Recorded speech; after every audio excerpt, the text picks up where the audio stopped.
আজকে নগদ 10টার দিকে এখানে আবার হামলা করতে এসেছিল, পাগলটা ধাওয়া দিছে।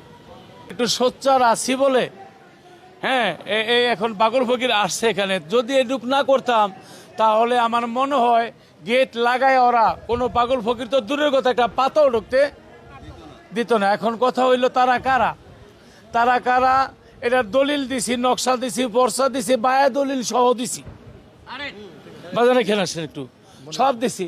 এখন এতদিন হয়ে গেল স্বরাষ্ট্রমন্ত্রী একটা বার খবর নিল না এখানে কেন এই হামলা হইল, পুলিশে ভূমিকা কি ছিল।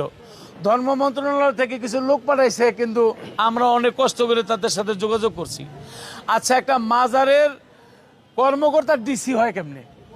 ডিসি থাকে পুরান ঢাকার মধ্যে, মাজারের মধ্যে পাগল কি চায়, ভক্ত কি চায়, জিয়ারত কি সম্পর্কে ওনার আমি সম্মান করি।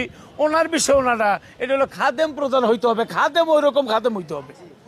আজমির শরীফ খাজা বাবার দরবারে কি ওইটা হলো খাদেম প্রধান। আল্লাহর ওলিরা খাদেমের সাথে কথা বলে।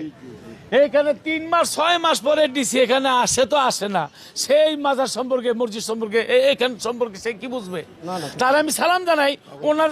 এই আমার শালি বাবার দরবার ডইল একটা অনেক এইভাবেই যদি বলি টাকার খনি, হাজার হাজার কোটি টাকা এখানে দৈনিক 5 লক্ষ টাকা ইনকাম এই যে বাজারে থেকে, তাও মেইন ঢাকার মধ্যে পড়ছে। শালি বাবার জায়গা সম্পদের অভাব নাই, এদিকে সেদিকে যাইতে হলে রিক্সা ছাড়া যেতে পারবেন না, হাইটা তো জায়গা ঘুরতে পারবেন না। তাইলে এই যে শালি বাবার এত টাকা এত পয়সা থাকতে এই টয়লেটগুলি থেকে পয়সা নিয়ে ব্যাংকে রাখতে হবে, এই আইন কে করছে? হ্যাঁ,